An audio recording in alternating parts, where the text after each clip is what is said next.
So good morning, everyone. Thank you for your time. As Tomislav, and by the way, thank you very much for having me. And I want to just give you a quick sidebar as to how I got here.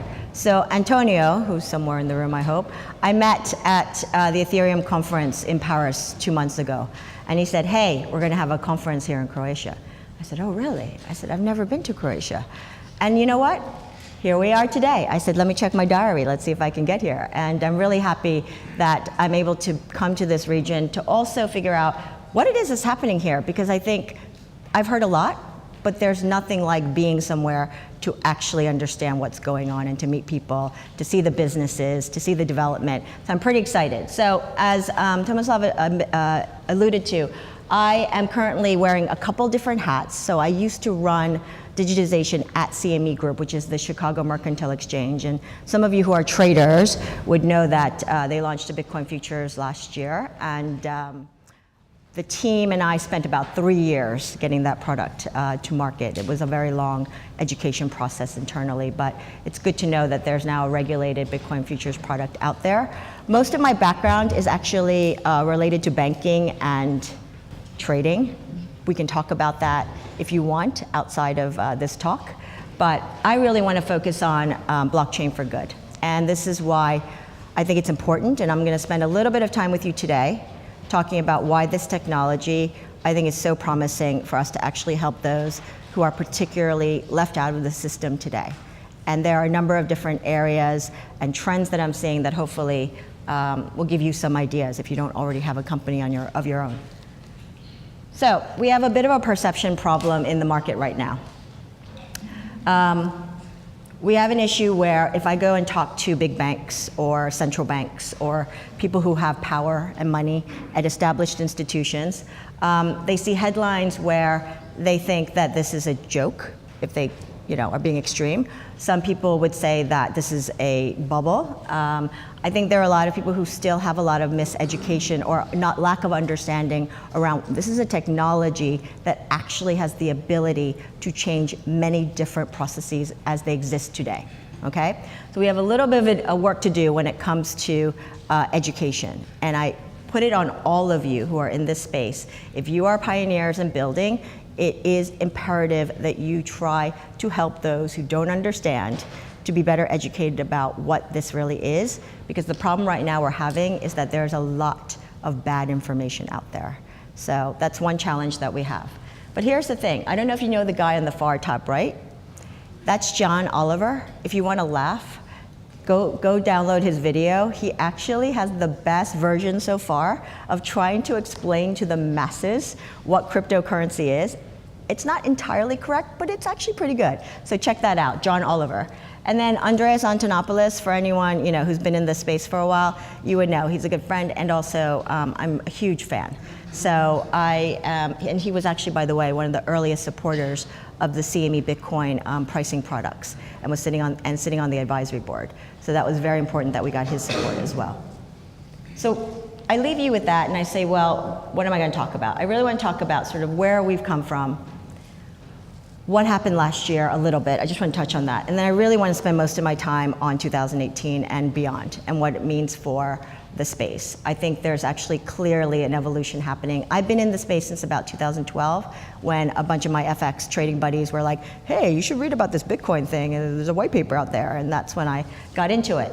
So let's talk about the evolution of transfer of value. The reason why this is actually probably so important to people is because for the first time we're talking about rewriting the way we value money or things of value in data. Imagine what the internet did. The internet allowed us to actually move information around in a seamless way, the most pervasive being email, helping us to communicate with each other. Well, this is now about, can we move money around or anything we consider of value, whether it's a physical thing that turns into a digital thing, whether we make it out of a network like cryptocurrencies, or whether actually governments will digitize their currency, which is a government-backed money, right? So this whole notion around value, what is money, I think is now in question and is evolving. And that's the part I think where we're seeing some of the greed, We're seeing some of the innovation, and we're seeing a whole bunch of messiness right now. And I think it will continue. We're in a transition period. It doesn't really worry me too much in the sense that it's messy. What worries me more is people are being taken advantage of, and that we need to root out, because that's not okay for any ecosystem. So this is just to give you a sense of how I see the world in terms of crypto assets. And a lot of people right now are debating around the correct taxonomy, the correct way to look at stuff. I just put them into buckets. And where I'm really excited actually is where what's called digital assets. When you tokenize real things, physical things, and then you can fractionalize them and you can trade and settle them instantly in a system, that to me has applications that then touch real estate, supply chain, every industry you can think of. It's pretty exciting. And I think we've only scratched the surface of what that looks like. So I'm spending a good deal of my time sort of in that sort of digital asset bucket. You guys have been to these websites time and time again, I'm sure. The only reason I bring this up is because I don't think anyone really paid attention until about 2017. Look, there were headlines in 2015 and 16, but at the end of the day, when the cryptocurrency market, really had the run up, that's when people cared. And for some reason, I think we now are in a situation where there's a bit of a rethink and a pullback. I think this was from 2 days ago. It's above 9,000 right now. It's hard to keep up. But I think this is still important, don't get me wrong, but where I want to spend my time is not on the price action of these tokens, but actually around what do these tokens mean, and what does it mean from a technology standpoint of what it can do to actually change some of the things that are actually problems in the real world. And the ICO paradigm shift, it's a real shift. Anyone who thinks that's going away, I would like to have a conversation with them, because I actually think this is a fundamental shift in the way money is raised. However, it's what I call crowdfunding on steroids. But I do think this paradigm shift is also going through an evolution where it may not be the best place for someone who has just an idea to necessarily do an ICO, because now, especially in the US, those hurdles are going up. You can't just have a white paper and launch an ICO in the US anymore. That's just gone. It's now probably costing about $500,000 to $1 million for you to actually have proper advisors and lawyers and accountants to actually do an ICO properly out of the US, which is also why I know a lot of people who are moving out of the US and going to other jurisdictions which are open arms about ICOs. So I think we have a lot of evolution still left in this space, but here's the thing. The number here says 3.3 million. I was in Boston at MIT last week for a conference, and one of the VC guys said that they've calculated, I think the latest number is 4 billion has been raised so far, year to date this year. So I don't think it's stopping. I don't think it's probably slowing down a little bit, but this trend will continue. The question will be is what is the impact of regulation on how you raise ICOs, and will there be guideposts in certain countries? In the US, most certainly, there will be stuff coming down, and here's the problem. For those who probably raise money in the US or touch US customers or investors, you're probably gonna have implications because the SEC looks at stuff retroactively sometimes, which is also why the US is probably the most difficult market at the moment to probably be looking at ICOs. So when I think about 2017, I really think there was a lot of dialogue around cryptocurrencies and ICOs, and I think that's fine. But when I think about 2018, I think we need to go back to really thinking about a couple key things, which is blockchain infrastructure evolution, and that includes things like the scaling debates and that things about interoperability. For those of you who are not familiar with the projects like Polkadot and Cosmos, I suggest you go and check those out. They're kind of cool. And also really looking at real-world use cases that will impact communities and industries. And I think this is where, and by the way, a lot of them are non-financial. So we've now moved beyond this just impacting banking or financial services. It's actually far beyond that, as many of you probably already know. And I also want to talk about impacting across industries and geographies. I feel like this is one technology that is really so pervasive that I am now getting inquiries from islands and countries and places that I find amazing. I just got an email from Vanuatu they're doing a blockchain use case there that they want some help with. And it's related around disaster preparedness. We've got Caribbean islands where most people probably think of just resorts, right? Well, they've got real world needs, and they're also looking at that. So the potential of blockchain, for many of you, I don't need to tell you that there's a lot of potential benefits and things that people love about it, but I think sometimes it gets lost in the hype of the cryptocurrency debate, and I think it's just good to think about where we can actually look to impact society. I think there's a real rethink going on about the way we do things. Our reliance on government and financial institutions. Have we really challenged, the way things work? I think we're really beginning to. And it's not necessarily a bad thing. Questioning things is never a bad thing. It's a question of then, do you need to change that? Is it really fundamentally broken? And what are the alternatives?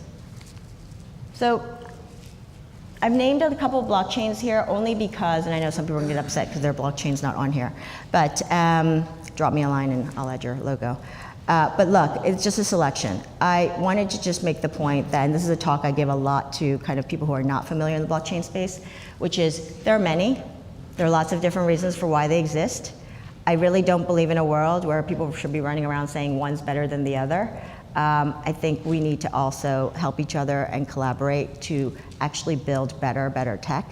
And that means working with each other as opposed to being adversarial at the moment, because frankly, this is a truly collaborative evolution, and there's room for many of these. And I don't believe in a world that we only have one, we have many. And smart contracts with IoT, I'm spending a little bit more time in this space right now. I will tell you, I don't think I fully understand what the implications are of being able to embed smart contracts into, let's say, I'm looking at right now, just to give you a sense, cows. I'm looking at bovine technology and implanting chips into the ears of cows as opposed to just having those regular dumb plastic chips. And could you embed smart contracts into those chips whereby you not only record the birth, not only birth to wherever they end up, but also their vaccinations, being able to pay for them automatically. These are things that we've only scratched the surface of. And here's the thing, here's a real world implication.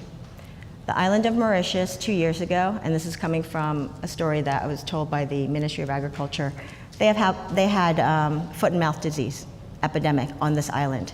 And for those of you not familiar, Mauritius is off the coast, off the coast of South Africa in the middle of the Indian Ocean. If they lose livestock, it's not easy for them to just get more livestock. Like they lose a bunch of cows, it's a big problem, it has an economic impact. Well, they had foot and mouth disease. They didn't know how many animals they had on this tiny little island of 1.6 million people. And they ran from farm to farm to farm. Time is not on their side. They vaccinated what they could, but guess what? There was a complete mismatch in vaccinations. What if they had a better tracking mechanism? And I'm not saying it has to be smart contracts with the chips in the cow's ears. It could be just more low level than that. But what if you could start documenting these things and the governments would then have better ability to actually make decisions when there's a crisis or a disaster or just planning? These are real world economic impacts. And at a low level, they should have just had a database. At a higher level, they could have something even cooler. So we're actually working on that and looking at that. So let's talk about geographic distribution. I've got some flags up there you probably recognize, some you may not.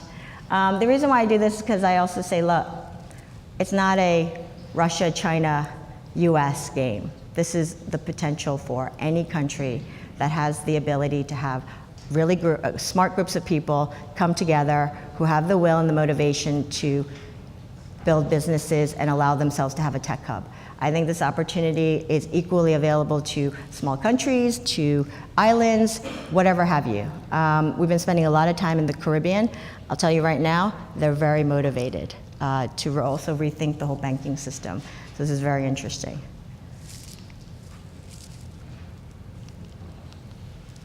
I mentioned Mauritius to you before. This is a small island. They only have 1.6 million people, I believe. They got big ambitions.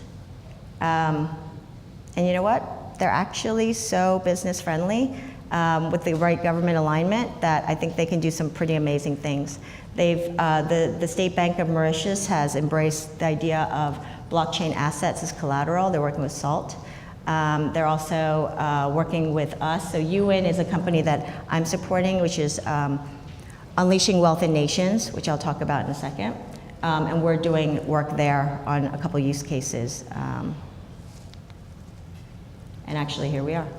So the use case that I want to talk about that has potential impact around the world is one related to indigenous plants. And you might think, well, so what? Plant seeds, what does it matter?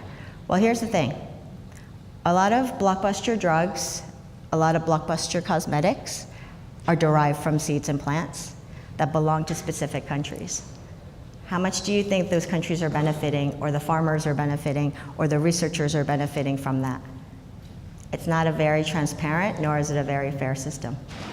There are actually companies out there that will take a seed, modify it ever so slightly, just enough to put a worldwide patent on it. What if you could shed a light on the entire R&D process of these plants? And what if the government could get paid, the farmers could get paid, as well as the researchers and scientists who worked on it?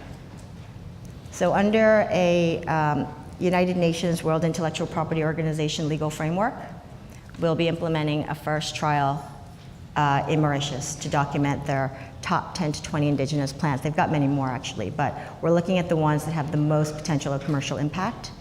And once we start there, there is a long list of islands in particular. It seems to be a particular interest to islands to protect their indigenous plant IP. So if anyone's interested, I'll be happy to talk about that a bit more later. And then, let's talk about government and regulatory, only because I think it's important. I've alluded to this already. In the US, it's become increasingly clear that there are a number of agencies which are looking to actually legislate or regulate certain parts of the cryptocurrency side especially. I think there are groups that are now forming from the blockchain community who are trying to educate, and this is a real challenge. I'll be very frank with you, I've been in a lot of these sort of rooms, and the level of knowledge and openness is not always there, but we'll continue to try. That includes the European Parliament, as well as the House of Lords, as well as HKMA, MAS, you name it. It's a wide spectrum. Some are really open, and some are incredibly closed. So we have a long way to go before I think we're gonna start seeing a full picture of where we end up. But it's clear it's gonna be a mosaic, and it's gonna be a pretty wide spectrum of views. And then going mainstream. Many of these you may have seen already. BitFury is a group that did a land registry titling in Georgia, which is pretty cool. People have seen a lot about Walmart and IBM linking up on supply chains. Supply chains, believe it or not, I think is going to be one of the most pervasive and incredible opportunities. So if you guys don't know what you might want to do in this space, I suggest you start looking at supply chain and blockchain, because that opportunity is enormous, and it cuts across healthcare, logistics, agriculture, you name it. There's going to be a lot of opportunity. And there's a number of others here, which I'm not going to go through every single one. I want to talk about healthcare a little bit because it is outside my comfort zone, but I was recently at a major healthcare company talking to their employees about healthcare use cases, so I thought it would be relevant here. So in the US in particular, but this applies to everywhere in the world, we have massive issues around the way healthcare is delivered, the user experience, aka the patient experience around their data. How that's ported, how that's controlled. Pharmaceutical issues include fake medicine, the veracity or the provenance of medicines. And there's some companies here doing some very cool things. So it's everything from documentation all the way through to tracking of drugs or pharmaceuticals. So there's just a few that I've highlighted here which are active use cases that I think are interesting. And then the benefits and risk, I'm not going to go over all of these, but the reality is that, you know, we still have risks to this, and I've highlighted the ones that I think are particularly an issue. You know, interoperability is one. I think regulation and jurisdictional arbitrage, which, by the way, happened in the financial markets, which is certain countries regulated more than other countries, and so you end up with sort of this jurisdictional arbitrage going on. That is likely to happen here in this case, and also too much hype and not enough building. I think it's great that people are excited about this, but at the end of the day, if you don't have solid tech and solid businesses, what are you building? Don't know. And then final thought, I want to talk about just a bit about entertainment and energy, which I've highlighted. I think these other ones are big categories, but entertainment and media to me are fascinating. So I've got a company based in LA, and we're launching a solution to help remove business frictions for independent artists. And why? Well, if you're an independent artist in film, music, TV, how do you raise money if you're not hooked into the Hollywood machine or you're not hooked into the network? It's kind of hard. And how do you market and distribute? Like, social media is great, but it's also kind of hard because there's a lot of players out there, or a lot of people out there. Another problem, legal contracts. What if you don't have the money to hire fancy lawyers to read your legal contracts? Do you know how many artists get screwed by not having the lawyers to be able to read the contracts?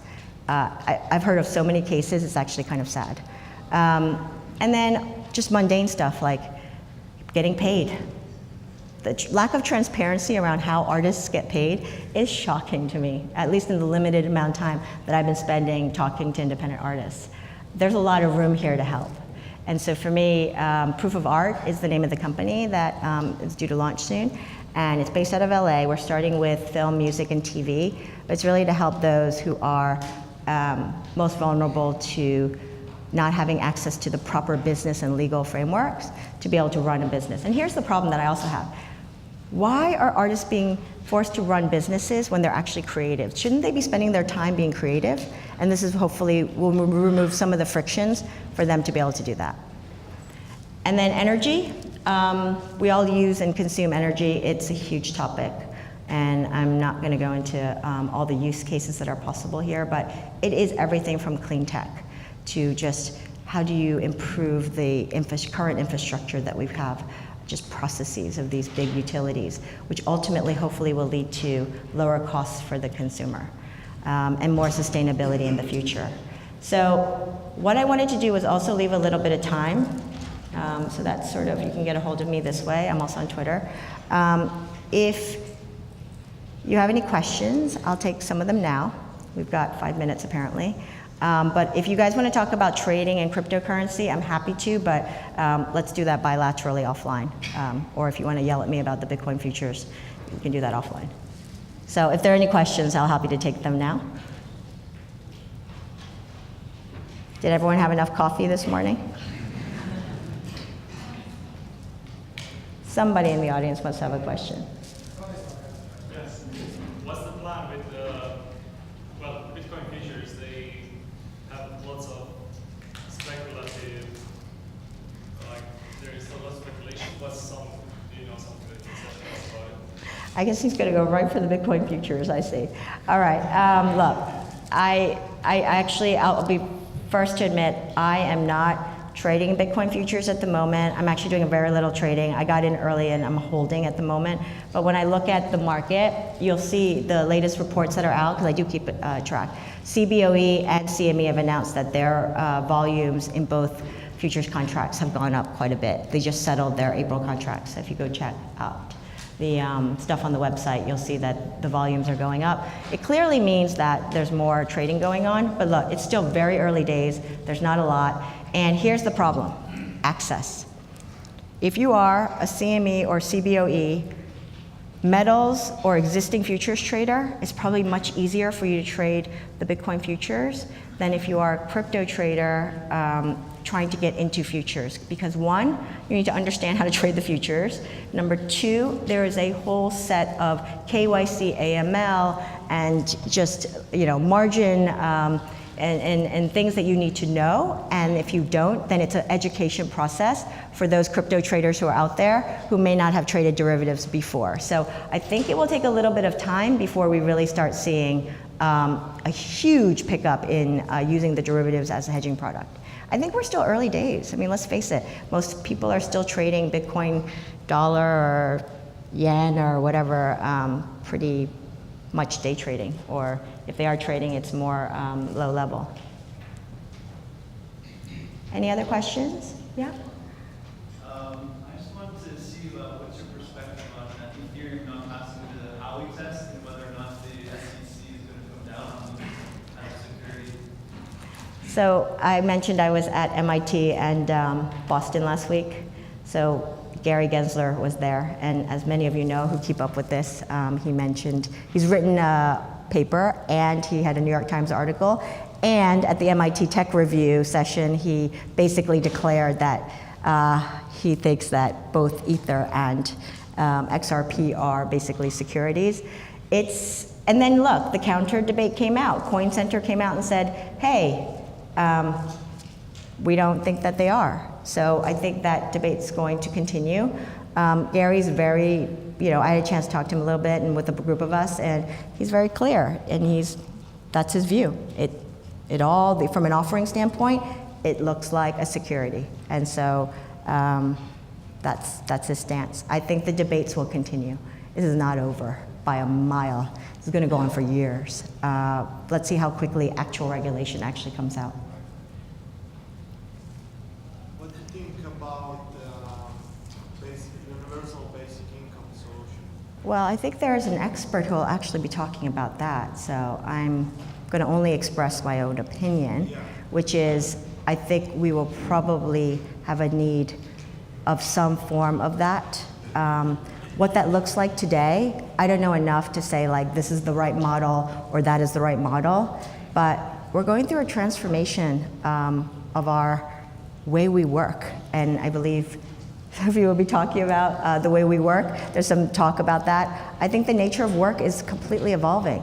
The rest, all of us are not gonna sit and work at IBM for 30, 40 years. That's gone away. Anyone who thinks that's really gonna continue, I think for the majority of the next generation, it's gone already. What if you have 5 jobs? How do you deal with that? And what if all those jobs pay you like X, but not a whole lot, enough to actually make up good living, or make up good living standards? So what if you did have supplemental income?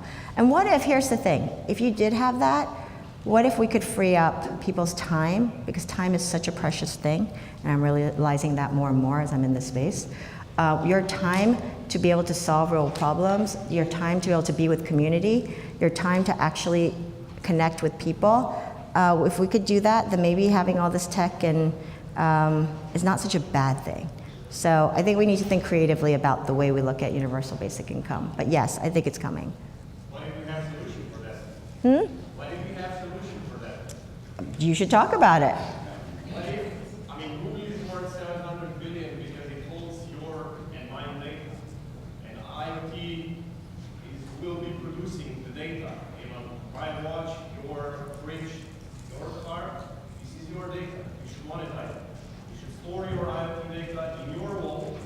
Never give it away to anyone, not selling it, but lease it away. You always keep the the ownership of your data, and then you receive money each time anyone is leasing your data for either research or doing better marketing strategy or whatever. And answering your question regarding universal basic income, I think if we all start owning our own data, either IoT or web-based data, training with artificial intelligence in a way, or machine learning that you become out of data, you actually get a useful information and start selling that. And this could be our universal basic income without, putting burden on taxpayers' money. Because this is why we always keep pushing back the universal basic income. Because I don't want that some lazy guy is taking my taxpayers' money and I'm working my ass off, excuse my French. So, you know what I'm saying? But this is my data. The more alive I am, So- I go around. So here's the counter argument. I don't disagree with you, and I think there are a lot of companies out there who are looking at how do you take data that is your data and put it back into your hands and your control and help you to monetize that. But here is a single problem that I have when I constantly talk about this topic. And I was at South by Southwest in Austin, Texas on a data mining panel about Cambridge Analytica, by the way, 2 days before that news broke about Facebook, about the worries we should have around data analytics companies basically subconsciously influencing us to do things that we don't even realize we're being influenced to do. Most people I know, and this is the sad part, are very apathetic about giving up their data.